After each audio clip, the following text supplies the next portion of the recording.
"Return the $40,000 your son took or stay out," Dad said, holding the door. My sister added, "My daughter saw him near the safe. My name is Paisley Hartman. I'm 36 years old. For a living, I find the truth hidden in numbers. It's a quiet job, one that requires patience and an eye for things people try to hide. But the biggest lie I ever had to unravel had nothing to do with work. It was in my own home from my own family, and it almost cost me my son. It was supposed to be a normal Sunday, the kind that smells like roast chicken and freshly cut grass. Leo was buzzing in the passenger seat, explaining the complex strategy for a new video game level. I was only half listening to the details, but I was fully present, soaking in the simple, uncomplicated piece of a Sunday with my son. We were 5 minutes early, as always. Being reliable was my role. Being no trouble at all was my purpose. I pulled my sensible sedan into my parents' driveway, the contrast almost comical. Parked in front of me was my sister Avery's brand new luxury SUV. It was enormous and gleaming white, a monument to a life lived on credit and confidence. My car was practical, paid for, and invisible. Hers screamed for attention. It was a perfect summary of our lives. Leo grabbed the cheesecake we'd brought, and we walked up the familiar stone path. I could hear the murmur of the television inside, a comforting, normal sound. Everything felt exactly as it should. Then the door opened, and the world tilted. My father stood there, but he didn't smile or open his arms for a hug. His body filled the entire doorway like a human wall built to keep me out. His face, usually softened by a tired smile, was an unfamiliar mask of stone. "Dad?" I asked, the cheerful word dying on my lips. He cut me off, his voice flat and cold. "Return the $40,000 your son took, or stay out." The sentence was just a string of sounds, my brain refusing to assemble them into anything with meaning. 40,000? My son? I looked down at Leo, whose face was a canvas of pure confusion. The cheesecake box tilted in his hands, forgotten. From the shadows behind my father, Avery appeared, her face a perfect performance of sorrow, but her eyes were like ice chips, glittering with triumph. "My daughter saw him near the safe," she added, her voice dripping with false regret. My gaze flickered past them, searching for an ally, but there was none. My mother sat frozen on the sofa, her eyes glued to the television in a desperate, deliberate act of abandonment. My brother-in-law, Brad, stood by the fireplace, his arms crossed in a posture of smug judgment. This wasn't a misunderstanding. It was an ambush. They had held their trial, and we had just arrived for the sentencing. The initial shock receded, replaced by a strange, chilling calm. I didn't cry. I didn't shout. I smiled. It was a quiet, placid smile, the one I get right before I unravel a network of lies. They had forgotten what I do for a living. They had forgotten that I find the truth that people bury in numbers. And in their arrogant cruelty, they had just handed me my next case. Before I tell you how everything flipped, like and subscribe, and drop a comment to let me know where you're watching from. To understand their coldness, you have to understand the air we breathed in that house. From the very beginning, my sister Avery and I were cast in 2 different plays. She was the star of a glittering romantic comedy. I was a background character in a quiet, serious drama. Our parents were the producers, and they only ever really invested in one show. Avery was born dazzling. As a baby, she had bright blonde curls and a laugh that made strangers stop on the street. I was born 2 years later, with plain brown hair and a watchful, quiet disposition. Avery learned to charm. I learned to observe. While she was collecting smiles and compliments, I was figuring out how things worked. How the toaster oven browned bread just right. How to sort the laundry so the whites stayed white. How to make my father's coffee without being asked. I thought that being useful was a form of love. I was wrong. It was just a form of employment. I remember my 8th birthday. I had wanted a specific science kit, one with beakers and a microscope. I had circled it in the catalog for months. That morning, I opened my presents and found a new vacuum cleaner for my bedroom and a set of grown-up encyclopedias. "It's important to be practical, Paisley," my mother had said, smiling, "and to keep your space tidy." Avery's 10th birthday 2 months later was a different story. She wanted a pony. She didn't get a pony, but she got a massive, elaborate party with a magician, a bouncy castle, and a custom-made doll that looked exactly like her. She got magic. I got chores. The pattern was set. Avery's wants were treated as needs. My needs were treated as inconveniences. The most vivid example, the one that's etched into my memory like a scar, was the car crash. I was 16. Avery was 18 and had just gotten her license. She was forbidden from driving my father's new sedan, his pride and joy. But one Friday night, her friends called. There was a party. She begged me to cover for her. Just for an hour, Paisley. I'll be right back. Tell them I'm in my room with a headache. I hated lying, but I hated the thought of Avery's heartbroken face even more, so I agreed. 3 hours later, she stumbled through the back door, her face streaked with tears, smelling of cheap beer. I hit something, she whispered, her whole body shaking. A mailbox. The front of Dad's car is ruined. Panic seized me. Not for the car, but for her. I saw the explosion that was coming. So, in that dark kitchen, I did what I always did. I fixed it. I took her keys, went outside, and got in the driver's seat of the wrecked car. I pulled it a little further into the driveway. Then I walked back inside and woke our parents. My voice shook as I told the lie I had rehearsed. I took the car. I'm so sorry. I just wanted to practice parking, and I hit the neighbor's mailbox. My father's face was a mask of disappointment. It was worse than yelling. He looked at me, the responsible one, and his trust in me evaporated. I was grounded for 2 months. I had to get an after-school job to pay for the damages. I spent every weekend cleaning the house from top to bottom. Through it all, Avery was the picture of sympathy. She would bring me lemonade while I scrubbed floors, whispering, "I feel so bad for you, Pies. You're the best sister ever." She never once offered to confess. The lie became the truth, and I became the untrustworthy daughter. She got away without a single consequence, and I learned a powerful lesson. In our family, the truth was less important than Avery's comfort. This dynamic followed us into adulthood. I chose a practical career. I became a forensic accountant because I liked order and logic. Numbers didn't lie. I put myself through state college, working 2 jobs to avoid debt. Avery went to a private university, majoring in communications. My parents paid for everything. Her tuition, her sorority dues, her spring break trips to Mexico. She needs the experience, my father would say. It's about networking. When I graduated, I got a firm handshake and a, "Well done. We knew you could do it." When Avery graduated, she got a car. Even after I was married and then divorced, even after I had Leo, my role remained the same. I was the family's unpaid consultant and emergency fund. My father, who ran a small contracting business, would call me in a panic every tax season. "Paisley, I can't make sense of these receipts. Can you just take a look?" Taking a look meant spending 40 hours of my personal time untangling a year's worth of chaotic bookkeeping, organizing everything into perfect ledgers, and saving him thousands of dollars. My reward was a pizza and him telling everyone at Sunday dinner, "Paisley's a whiz with numbers." Good thing, too. Her sister has the people skills. It was never presented as a favor I was doing. It was presented as a function I performed. Like a calculator, Avery and her husband, Brad, were a financial disaster. Brad was a commission-based salesman who was always one deal away from striking it rich. Avery spent money like it was an Olympic sport. The tearful calls were a regular occurrence. "Paisley, the mortgage is due and Brad's check is delayed. Can you just float us some money? I don't want to worry Mom and Dad." And I would do it. I'd transfer the money, telling myself it was to protect my parents from stress. But I knew deep down it was to maintain the family's fragile peace. I was propping up the illusion that everything was fine,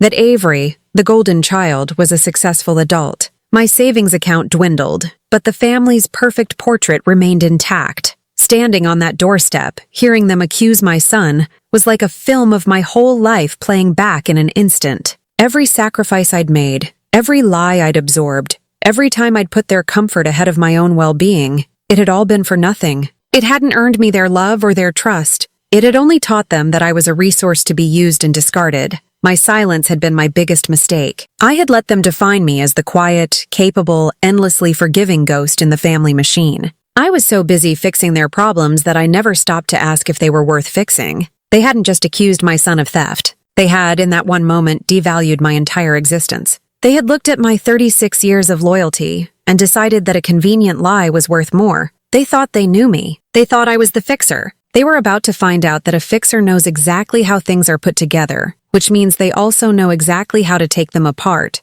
The 10-minute drive home from my parents' house felt like a journey across a barren desert. The silence in the car was a physical thing, heavy, sharp, and suffocating. I gripped the steering wheel so tightly my knuckles were white, my eyes fixed on the road but seeing nothing. My mind was a chaotic storm of their faces. My father's stony disappointment, Avery's cold triumph, my mother's deliberate blindness. But the worst part was the presence beside me, Leo. He was so quiet, so still he might as well have been a ghost. He just stared out the passenger window, his reflection a pale, blurry shape against the passing houses. The cheesecake we had brought as a peace offering sat on the back seat, its sweet, creamy scent now smelling like sickness and deceit. It was a stupid, cheerful object in a world that had suddenly turned dark and ugly. When we pulled into our own driveway, the familiar sight of our small, tidy house offered no comfort. It felt like a stage set, a fake backdrop for a life that had just been shattered. I turned off the engine, and the silence that rushed in was even louder than before. For a full minute, we just sat there, suspended in the awful aftermath. Finally, I unbuckled my seatbelt and turned to him.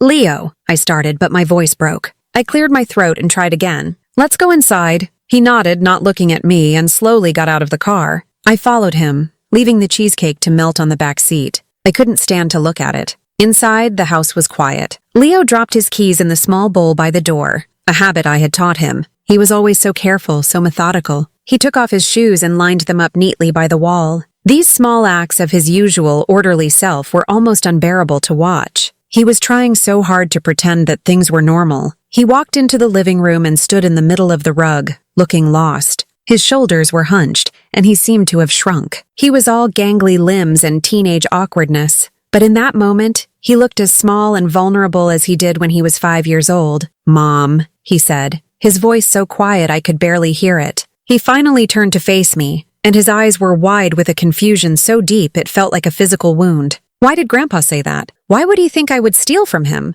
My heart fractured. How do you explain a lifetime of toxic family dynamics to a 13-year-old? How do you tell your child that the people who are supposed to love him unconditionally have just sacrificed him to protect a lie? I walked over to him and put my hands on his shoulders. I knelt down so I was at his eye level, just like I did when he was little and had a nightmare. "Listen to me, Leo," I said, my voice low and fierce. "This has nothing to do with you. Do you hear me? Nothing. You did nothing wrong. You are good, and you are honest, and I am so proud of you." A tear escaped his eye and rolled down his cheek. He quickly wiped it away, embarrassed. "But he's Grandpa," he whispered. "And Aunt Avery. She said Maya saw me." "Aunt Avery is lying," I said, making my voice as firm and certain as a block of granite. "And Grandpa is choosing to believe her lie. That is their failure, not yours. It's a sickness in our family, a problem with the grown-ups that has been there for a very long time. They needed someone to blame for a mess Avery made, and they picked you because they thought it would be easy. They thought we wouldn't fight back." I could see him trying to process it.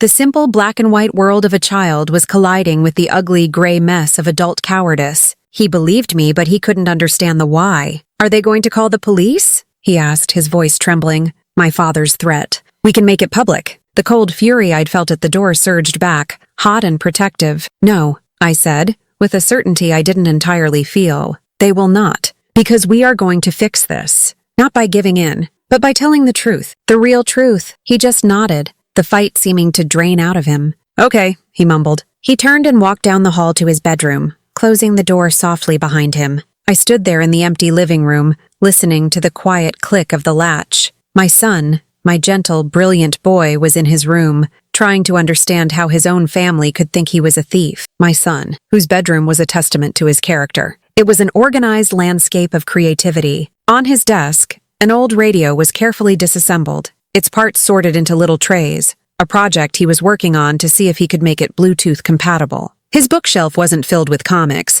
but with books on coding and robotics. He didn't break things. He fixed them. The sheer injustice of it all finally broke through my calm. A sob escaped my throat, a ragged, ugly sound. I leaned against the wall, my legs too weak to hold me up, and slid to the floor. I buried my face in my hands and cried. I cried for my son and the piece of his innocence that was stolen today. I cried for the little girl who was never good enough. I cried for the woman who had spent her entire life cleaning up other people's messes, only to have them throw the worst one of all at her feet. The tears lasted for maybe 5 minutes. When they stopped, something else had taken their place. The hurt was still there, a deep throbbing ache in my chest, but the fury had cooled and hardened into something else. It was purpose. It was clarity. I got up from the floor. I walked into the kitchen, grabbed the cheesecake from the car, and threw the entire box into the outside trash can with a satisfying thud. I would not bring their poison into my house. This home, the one I had built for me and my son, was a sanctuary. It was a place of truth and safety, and I would burn the whole world down to keep it that way.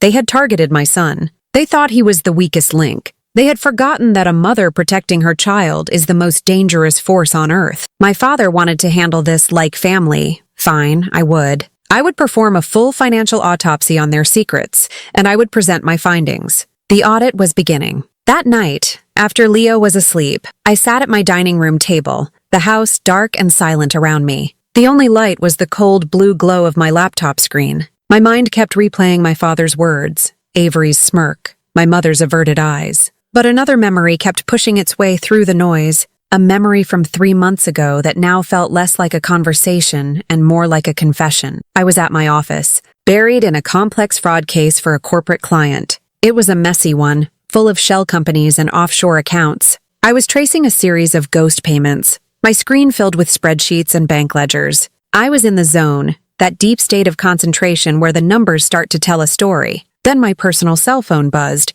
dragging me back to the surface. It was Avery. I almost let it go to voicemail. I had a deadline, but a familiar pang of guilt and duty made me answer. Paisley? Oh, thank God you picked up, she said. Her voice was already thick with manufactured panic. I could hear her fake crying, a breathy, hiccuping sound she had perfected as a child to get out of trouble. I leaned back in my chair, already tired. What's wrong, Avery? I asked, my tone flat. It's just everything, she wailed. Brad's biggest client just pushed back their payment, so his commission is going to be late. Like a month late, and the property taxes on the house are due on Friday. We'll get a huge penalty if we're late. I don't know what to do. I pinched the bridge of my nose, closing my eyes. It was always a crisis, always an emergency that required immediate cash. Did you talk to Dad? I asked, already knowing the answer. I tried, she said, her voice rising in frustration. He gave me this whole lecture about budgeting and living within our means. He's being so stubborn. He just doesn't understand the pressure we're under. I understood perfectly. My father wasn't being stubborn. He was being temporarily responsible. But Avery never took no for an answer. She just found a different route to yes. And that route was always me. He'll listen to you, Paisley, she pleaded, her voice shifting from panicked to flattering. You're the logical one. You can explain it to him in a way that makes sense. Frame it like a business loan. He respects you. He'll get it if it comes from you. He respects my skills, I thought, not me. There's a difference. But the old programming kicked in. Be the fixer. Keep the peace. Prevent the family drama from boiling over. A big fight between Avery and Dad would cast a cloud over our Sunday dinners for a month. It was easier to just handle it. Fine, I sighed, the word tasting like defeat. I'll call him. Oh, thank you, she gushed, the tears miraculously gone. You're literally a lifesaver. I owe you big time. She didn't owe me. The debt was mine. The cost of being the responsible one was enabling the irresponsible one. I hung up, and after taking a deep breath, dialed my father's number. I put him on speakerphone so I could keep working on my spreadsheets. Hey, Dad, I began, my voice calm and professional. I just spoke with Avery. I think there's a bit of a cash flow timing issue with Brad's commission. It's nothing to worry about, just a temporary shortfall. They need to cover the property taxes to avoid a penalty. I used the language of my trade, language he respected. Cash flow issue sounded so much better than my sister spends more money than her husband makes. He grumbled on the other end of the line. That girl and her husband, it's always something. I told her she needs to put some money aside for a rainy day. I know, I said smoothly, and it's good advice.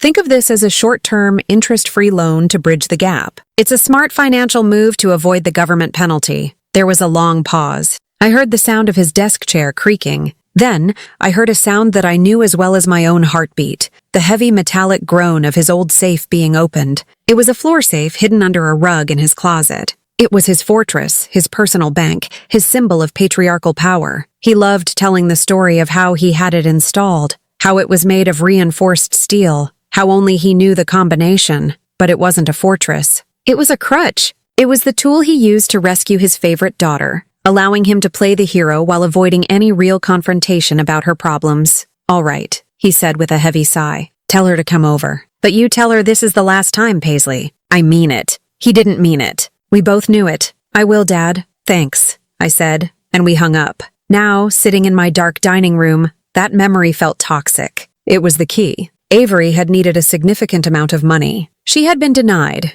at least initially. Then she'd used me to get access to the safe. How much had he given her? Had he even counted it? On instinct, I opened my web browser. I typed in the make and model of Avery's new SUV. The manufacturer's website loaded. I clicked through the options. The panoramic sunroof, the premium sound system, the leather interior. I knew my sister. She would have gotten every upgrade. I built the car online, matching it to the one I saw in the driveway. When I got to the final page, a number glowed on the screen. The manufacturer's suggested retail price. It was just over $70,000. My breath caught in my throat. Even with a trade-in and financing, the down payment would have been huge. $10,000, maybe $15,000 at a minimum. Where would she get that kind of cash? And then I thought about the accusation. $40,000. It wasn't a random number. It was a specific, large amount. It was the kind of number that would cover a hefty down payment and pay off a few high-interest credit cards at the same time. It was the kind of number that could buy you a whole new life, or at least the appearance of one. The pieces weren't just falling into place anymore. They were locking together with a series of loud, damning clicks. This wasn't about a momentary lapse in judgment. This was a plan. Avery was in a deep financial hole. She needed a massive infusion of cash. She manipulated our father to get it. And when the money was discovered to be missing, she needed a scapegoat. A simple, believable one. What's more believable than a quiet teenage boy, known for being awkward and a bit of a loner, being near a place he shouldn't have been? It was perfect. It was cruel. And it was, I was now almost certain, exactly what had happened. My hands trembled, but not with fear. It was with rage. They had used my kindness, my desire for peace, my love for them, as a tool for their own deceit. They had counted on me being the fixer. But the fixer had just become the investigator, and I would not stop until I had uncovered every single cent of their lie. Standing on that doorstep, the world seemed to slow down. Every detail became sharp and painfully clear. The chipped paint on the doorframe that I'd meant to fix last spring, the faint, sweet smell of the roast chicken inside, a meal we would never eat. The way my father's hand was braced against the wood, not just blocking the entrance, but pushing us away. It was a conscious act of rejection, as solid and real as a wall. As he repeated the accusation, his words echoing in the space between us, I studied the faces of my jury. My father's jaw was set in a stubborn line I knew all too well. It was his "I've made up my mind" face, the one that meant no amount of logic or reason could penetrate his certainty. He wasn't a man searching for truth. He was a man enforcing a verdict. And Avery. My sister stood slightly behind him, peeking out like a malevolent child hiding behind her father's legs. But there was no fear in her eyes. There was a smug, glittering confidence. She had set the stage, delivered her lines, and was now watching the final, tragic act play out exactly as she'd planned. I saw a flicker of a smile on her lips before she caught herself and rearranged her expression into one of deep, sorrowful concern.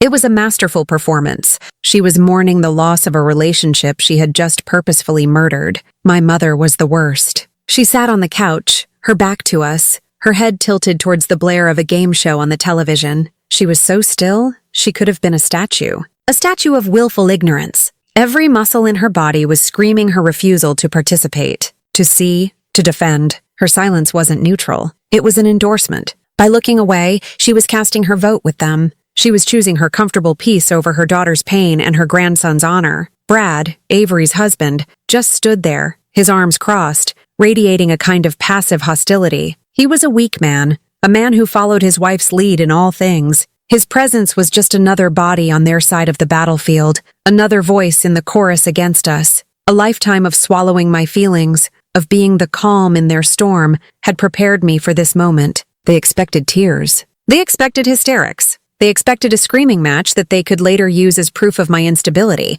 I would give them none of it. I felt Leo's small body pressed against my side. He was trembling. This innocent boy, who still believed in the fundamental goodness of people, was being shown the very worst of it by his own blood. That's what broke me open. Not my own pain, but his. It was his small, wounded whisper that changed everything. "Mom, I didn't." That simple phrase, spoken in a voice full of hurt and confusion, was like a steel rod shooting up my spine. It was my anchor in the swirling chaos of their lies. It was the only truth in a room thick with deceit. I put my hand on his shoulder, a physical promise that he was not alone, that I was his shield. "I know," I said, and my voice was not the voice of the quiet, accommodating Paisley they knew. It was the voice of a mother. It was low, steady, and unbreakable. I lifted my head and looked directly into my father's eyes. I held his gaze, refusing to be the first to look away. All the years of seeking his approval, of hoping he would finally see me,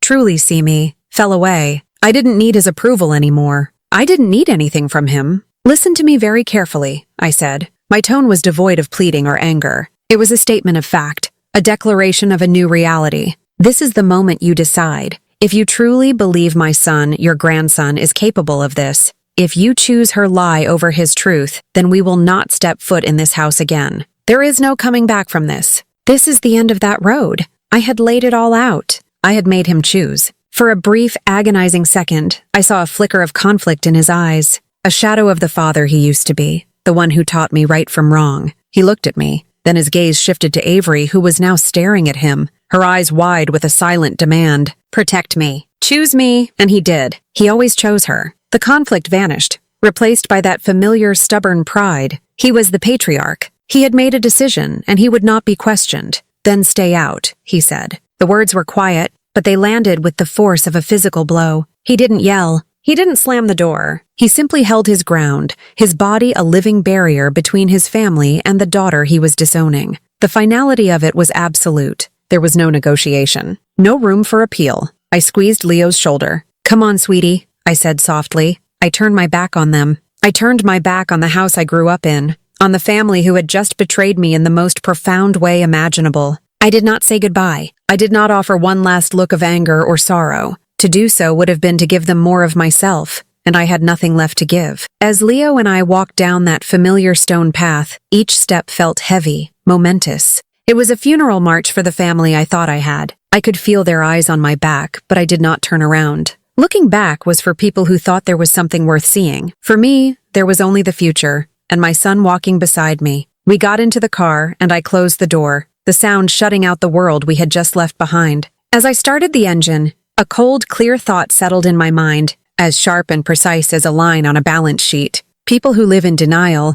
who build their homes on foundations of lies, never see the real threat. They're always watching the front door, expecting a loud, angry confrontation. They never notice when the truth gets into its own car, quietly drives away, and starts building a case that will bring the whole rotten structure down. The fight wasn't over. It had just begun. That night, my home transformed. The dining room table, usually reserved for Leo's homework and our shared meals, became my war room. The house was completely silent except for the soft hum of the refrigerator and the rhythmic clicking of my keyboard. Leo was asleep, safe in his room, but the image of his wounded face was burned into my mind. It was my fuel. The hurt was a deep, cold well inside me, but I couldn't afford to fall into it. Not yet. Emotion was a liability. Facts were ammunition. I was no longer Paisley Hartman, the daughter, the sister. I was Paisley Hartman, the forensic accountant, the person companies hired when they suspected a trusted employee was bleeding them dry. My process was always the same. I detach. I follow the money. The numbers never have an agenda. They don't have favorite children. They just are. I started with what I knew. A missing $40,000. A brand new luxury SUV. A sister with a long history of financial desperation. It was a clear and obvious trail. But I needed more than a strong suspicion. I needed a chain of evidence so undeniable that not even my father's stubborn pride or my mother's willful blindness could refute it. My first step was to build a financial profile of Avery and Brad for the last 6 months. This was easier than it should have been. Years ago, in a moment of manufactured crisis, Avery had given me the login information for their joint bank account. "Can you just look at it for me, Pies?" she had cried. "I don't understand any of this. And Brad is going to be so mad." I had helped her then, of course. I had balanced their account and set up alerts for them. She never changed the password. She was arrogant. She assumed I would never have a reason to look again without her permission. She assumed I would always be on her side. I logged in. My breath hitched as the summary page loaded. Their checking account balance was $214.37. They were perpetually on the edge of financial ruin. I navigated to the transaction history, my fingers flying across the keyboard. I set the date range for the last 90 days and began to scroll. It was a sea of red, overdraft fees, late payment charges, dozens of purchases from high-end clothing stores and expensive restaurants. They were living a life they couldn't afford, one transaction at a time, but I wasn't looking for their spending habits. I was looking for cash, large sums of it. I sorted the transactions by deposits. There were Brad's commission checks, sporadic and inconsistent. And then I saw them. The first one was dated 7 weeks ago. A cash deposit. $5,000. It was an odd number, a round number. People rarely deposit exactly $5,000 in cash unless it comes from a specific source. 2 weeks after that, another one, $7,500. Then another, a week later, $4,000. They were staggered, irregular, as if trying not to create a pattern. But to me, the lack of a pattern was the pattern. This wasn't income. This was something else. My mind raced. My father was meticulous, but in an old-fashioned way. He didn't use software. He kept a small leather-bound ledger in his desk drawer, where he noted every withdrawal from the safe. He called it counting the safe. He would do it at random times whenever he was feeling anxious about money. He'd told me once, "It calms me down to see it there." I remembered a call from my mom about a month ago. "Your father is in a mood," she had sighed, pacing around, counting the safe again. "He's worried about the economy." I pulled up a calendar and started mapping the dates. The $7,500 deposit into Avery's account was made on a Monday. The preceding Saturday, according to my mother, was when my father had been in a mood.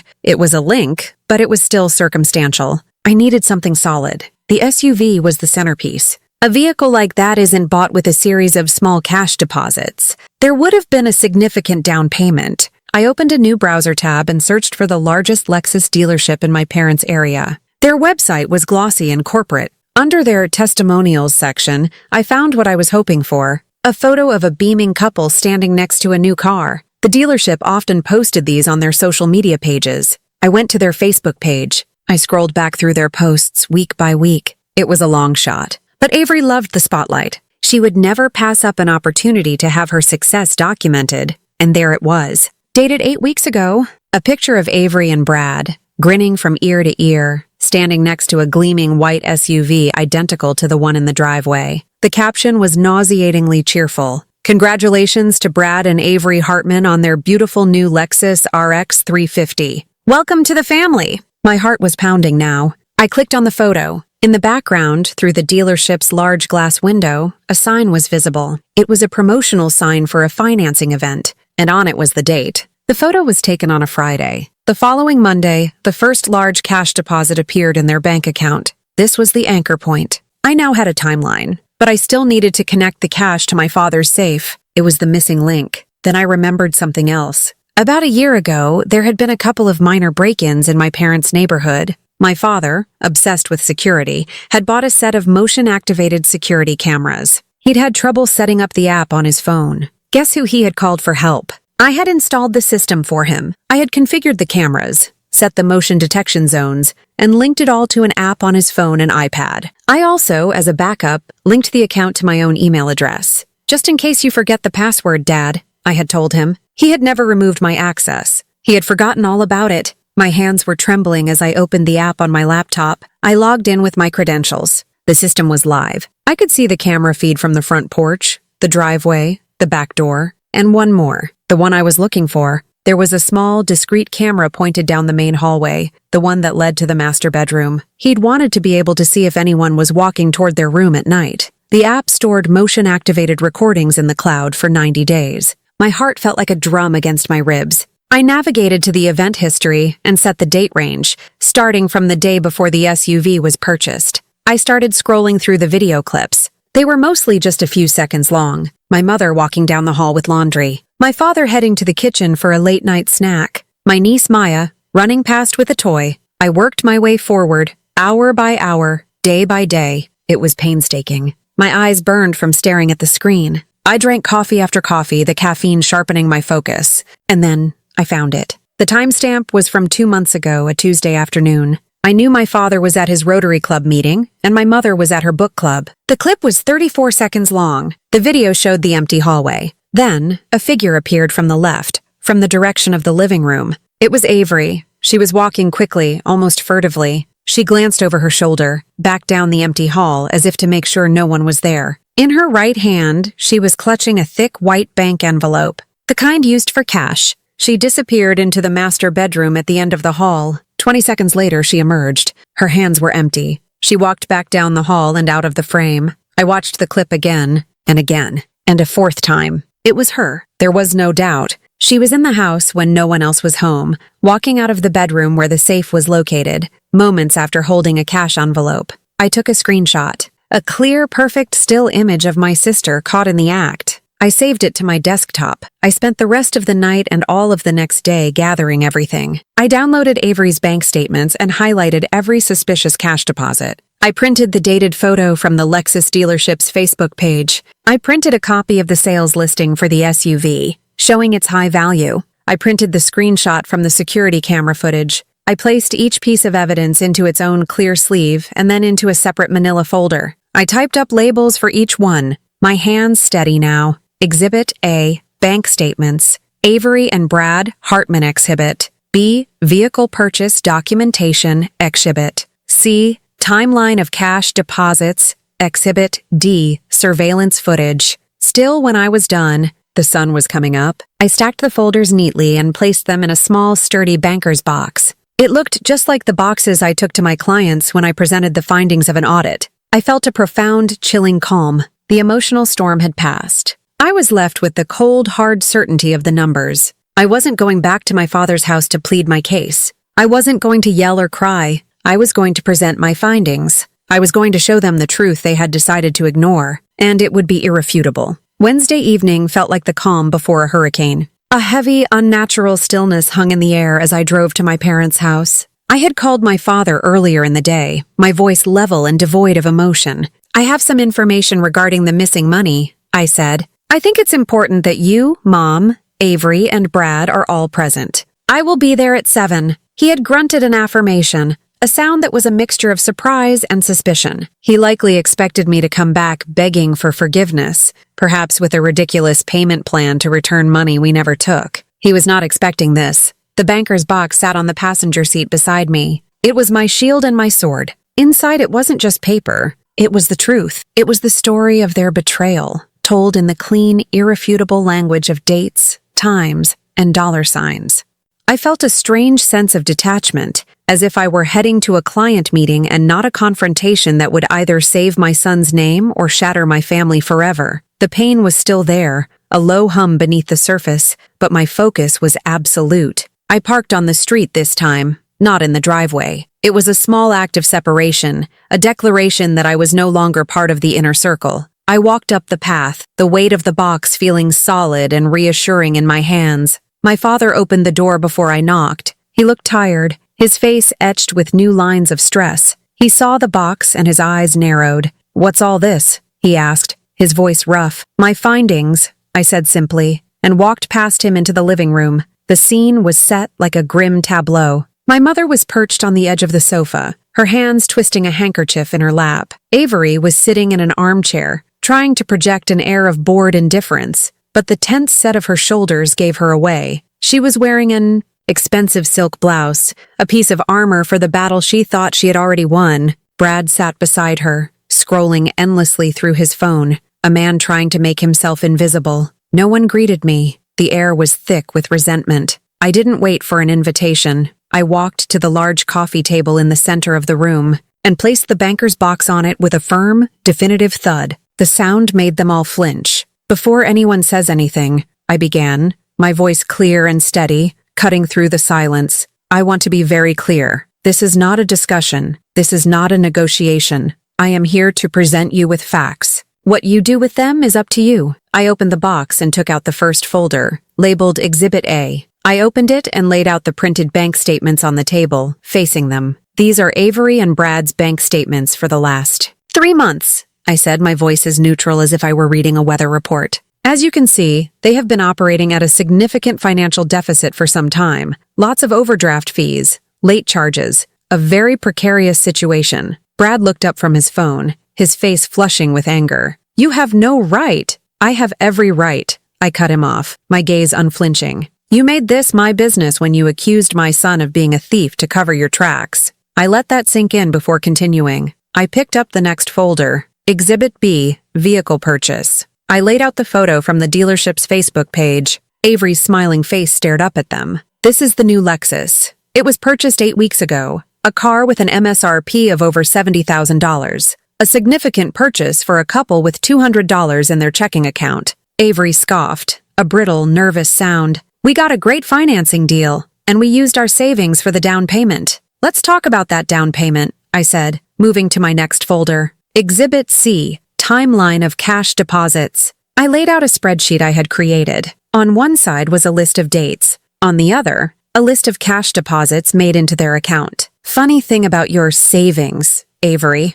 They appeared in your bank account in the form of large, untraceable cash deposits starting the very next business day after you bought this car. 5,000 here, 7,500 there. It adds up to just over $40,000. My father leaned forward, squinting at the papers. I could see the first seeds of doubt being planted in his mind. He was a man who understood numbers, even if he chose to ignore them. Where did the cash come from? My mother whispered, looking at Avery for the first time. Avery's composure was beginning to crack. It was a cashback bonus from a work deal Brad did, she said, her voice a little too high. It was all legitimate. I didn't even look at her. I just reached into the box for my final folder. My hand was perfectly steady. This was the kill shot. And finally, I said, my voice dropping slightly, Exhibit D. I pulled out the 8x10 high-resolution print of the screenshot from the security camera. I placed it in the very center of the table, on top of everything else. The image was perfectly clear.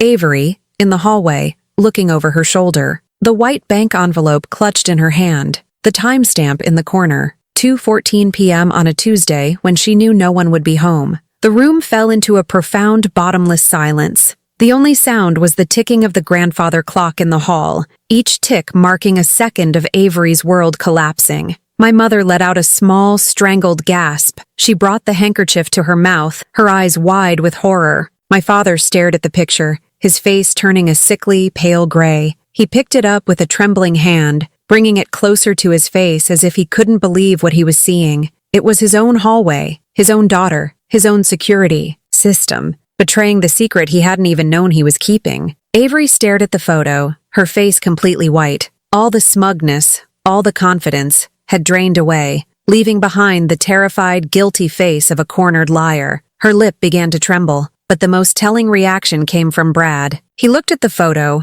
then at his wife's crumbling expression. He let out a long, weary sigh, a sound of profound defeat. He stood up, shoving his phone into his pocket. "I told you this would come back on you, Avery," he muttered, not looking at anyone. "I told you this was a stupid, stupid idea." And with that, he turned and walked out of the room. We heard the front door open and close behind him. He had abandoned her. In the end, her protector had saved only himself, leaving Avery utterly and completely alone with the wreckage she had created. The golden child's shine had finally, irrevocably, gone out. In the deafening silence that followed Brad's exit, my father slowly sank back into his armchair. He didn't seem to fall. He seemed to deflate. The proud, stubborn man who had blocked my entry just days ago was gone, replaced by a frail, diminished old man who looked utterly lost. He held the photograph in his hand, staring at it not with anger, but with a kind of vacant, wounded disbelief. The architecture of his world,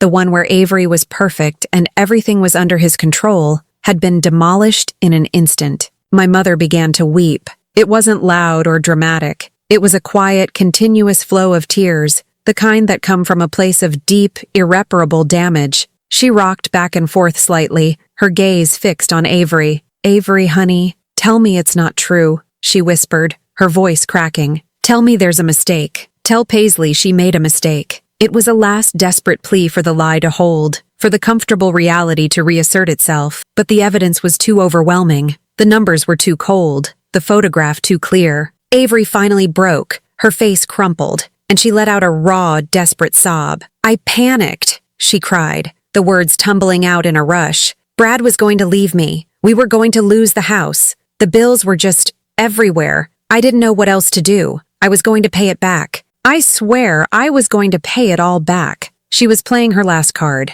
victimhood. She was trying to frame her theft as an act of desperation, a mistake made under pressure. It was the story she had been telling herself, the one she expected us all to accept. The old Paisley would have. The old Paisley would have felt a pang of sympathy, would have started thinking of ways to fix it, to smooth it over. But the old Paisley was gone. I looked at my sister, my face a mask of cold calm. "No," I said, and the single word cut through her hysterics like a blade. She stopped, her mouth half open, surprised by my tone. "You're not going to do that," I continued, my voice low and dangerously quiet. "You're not going to make this about your bills or your marriage. We can talk about the $40,000 you stole from our parents later. That's between you and them. But what you did to my son is between you and me. You didn't just panic, Avery. You made a choice. You planned. You saw a problem. And you decided that the solution was to frame a 13-year-old boy. You decided to destroy your nephew to save yourself. There is no version of panic that makes that okay. My words hung in the air, stark and unforgiving. I had drawn a line in the sand, separating her financial crimes from her moral ones. The second, the one against my son, was the one that could never be excused. My father stirred, looking from my face to Avery's. He tried to reclaim his role as the family patriarch, the fixer of all things. "Paisley, please," he started, his voice weak. "She made a terrible mistake. A terrible, horrible mistake. But we're family. We can get through this. We need to forget this and move on." It was his default setting. Erase the problem, pretend it didn't happen, restore the peace at any cost. For 36 years, it had worked. "No," I said again, this time turning to face him directly. The sadness I felt for the broken man in the chair was overwhelmed by the memory of him standing in the doorway, his face like stone. "We're not forgetting this. And you need to understand something, Dad. This isn't a family. Not anymore. Family doesn't accuse children to protect thieves. Family doesn't sacrifice the innocent to comfort the guilty. I don't know what this is, but it's not a family, and I am done pretending that it is." The finality in my voice seemed to shock him into silence. He had no response. His old tools, denial, forgiveness by decree, were useless now. I turned back to the coffee table and began to gather my papers. I slid the bank statements, the timeline, and the photograph back into their folders with precise, deliberate movements. I was clearing the table, clearing my life. I stacked the folders neatly and placed them back in the banker's box. I closed the lid. The audit was over. "When you are ready to apologize to Leo," I said, looking at each of them in turn, "my weeping mother, my broken father, my disgraced sister, you will do it directly. Not through me, not with excuses. You will look my son in the eye and you will tell him that you were wrong and that he is innocent. He deserves that much. Until then, there is nothing more to say." I picked up the box. I walked to the front door without looking back. My hand was on the knob when I paused. I thought about the way he had held the door, creating a barrier. I turned the knob, pulled the door open, and walked out into the cool night air. But I didn't close it behind me.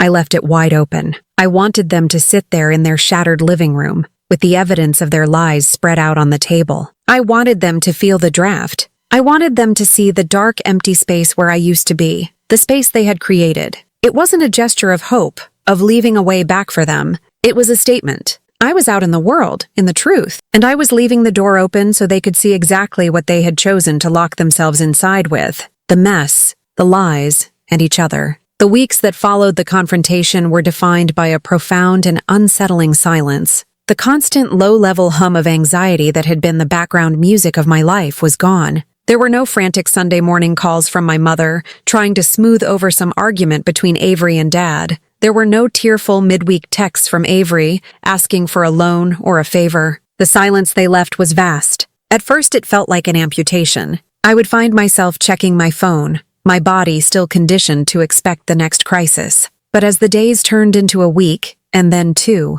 the silence began to change. It was no longer an empty space, but a peaceful one. It was the sound of my own life, uninterrupted. I started to notice things I hadn't before. The way the morning sun slanted across our kitchen floor. The specific, goofy way Leo laughed when he was watching his favorite YouTuber. The taste of my morning coffee, savored slowly, without a knot of dread in my stomach. Leo and I built a new world for ourselves in that quiet. We didn't talk about what happened. We didn't need to. The wound was there, but we were determined not to let it define us. We focused on us. We had movie marathons on Fridays, piling blankets on the couch and eating popcorn for dinner. We took long walks in the park on Saturdays, talking about everything and nothing. School, video games, the future. We started playing chess again, a game my ex-husband had taught him. He was getting good, and for the first time, he beat me. The look of quiet pride on his face was a balm to my soul. I watched him closely, looking for signs of lingering damage. He was more reserved than before,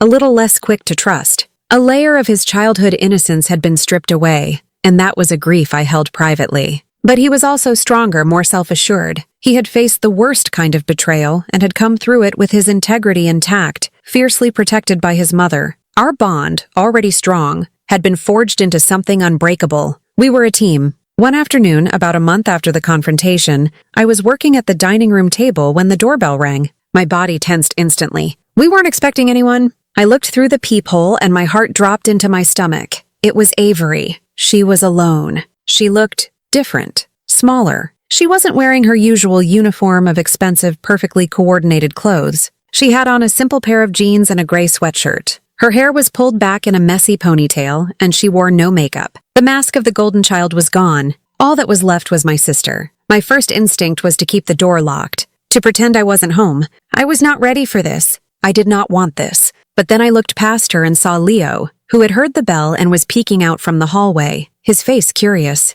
I couldn't show him fear or anger. I had to show him strength. I took a deep breath and opened the door. "Hello, Avery," I said. My voice was neutral, flat. She wouldn't meet my eyes. She stared at the welcome mat, shifting her weight from foot to foot. She was holding a paper bag from a local bakery. "Hi, Paisley," she mumbled. I brought muffins for Leo, the blueberry ones he likes." It was such a small domestic gesture. So normal, it felt bizarre. "Leo is here," I said, keeping my hand on the door. I did not invite her in. She seemed to gather a bit of courage and finally looked up, first at me, then past me to where Leo was standing. Her eyes were red-rimmed and puffy. Can I just talk to him? For a minute?" she asked, her voice shaking. This was the moment. The condition I had set. An apology directly to him. I looked at Leo, a silent question in my eyes. It was his choice. He gave a small, almost imperceptible nod. I stepped back from the door, allowing her to enter, but I stayed close, a silent guardian. She walked into the entryway, stopping a few feet from Leo. The air was thick with a month of unspoken words. "Hey, Leo," she started, her voice raspy. I came here to tell you something really important." She took a shaky breath. "What I did was wrong. It was a lie. You never did anything. You never went near that safe. I was in trouble and I was scared and I made up a horrible story. I blamed you to protect myself. It was the worst thing I have ever done, and it was my fault. All of it. I am so sorry." Tears were now streaming freely down her face. She didn't try to wipe them away. It was a raw, stripped-down confession. There were no excuses, no justifications. Just the ugly truth. Leo listened, his expression unreadable. He didn't look angry. He didn't look sad. He just looked observant. He was taking it all in, processing it. After she finished, he was silent for a long moment. Then, he nodded once. "Okay," he said. Just that one word. It wasn't, "I forgive you." It wasn't, "It's okay." It was just, "Okay?" It was an acknowledgement. A receipt for a debt paid. He had received the apology he was owed. The transaction was complete. Avery seemed to sag with relief, though she may have been hoping for more. She held out the bag of muffins. "These are for you," she said again, her voice a whisper. Leo took the bag from her. "Thank you," he said politely. And then he turned and walked back to his room, closing the door behind him. Avery stood there for a moment, looking lost. Her purpose for being here was finished. She turned to me, her eyes pleading. "Paisley, I held up a hand, stopping her. "That was for him, Avery. That was the first step. What happens with you and me? I don't know. I can't even think about that right now." She nodded, a fresh wave of tears welling. "I know," she whispered. "Brad left me. Dad isn't speaking to me. He sold the SUV to pay himself back. Everything is a mess." I felt a distant, faint echo of the old sympathy, but it was buried under too much scar tissue. "That sounds hard," I said,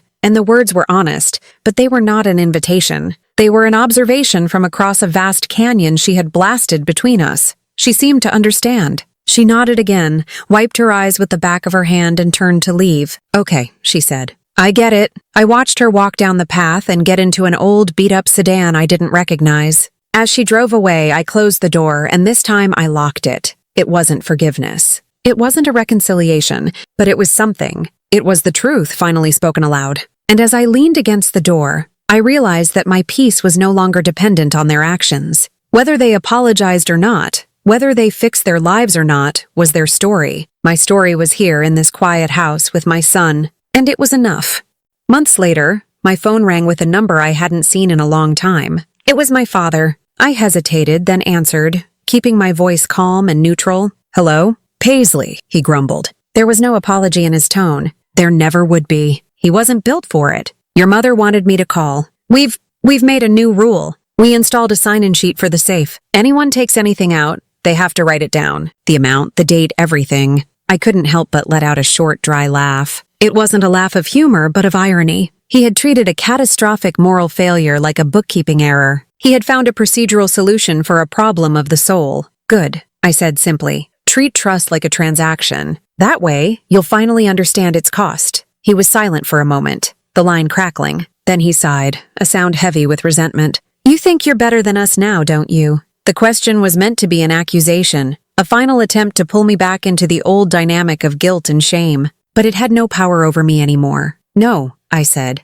and my voice was soft, but the words were solid steel. I just stopped letting you be worse to me. I hung up before he could respond. I didn't slam the phone down. I just ended the call. I exhaled, a long, slow breath that felt like it carried the last bit of the old world out of my lungs. I turned and saw Leo standing in the kitchen doorway, a questioning look on his face. Ready for breakfast? I asked, a real smile spreading across my face. He grinned back, the shadows of the past months finally gone from his eyes. Only if it's pancakes. As we stood in the kitchen, mixing batter and laughing about something silly, the weight of years finally, truly lifted. I realized revenge was never the goal. I never wanted to destroy them. I just wanted them to stop destroying me. The truth was all I had ever wanted. And the truth hadn't burned all the bridges. It had just shown me which ones were safe to cross. It had taught me that sometimes, the most powerful thing you can do is not to fight to get back in, but to find the strength to lock the doors that were hurting you, and to build a new home in the quiet, peaceful space you've made for yourself.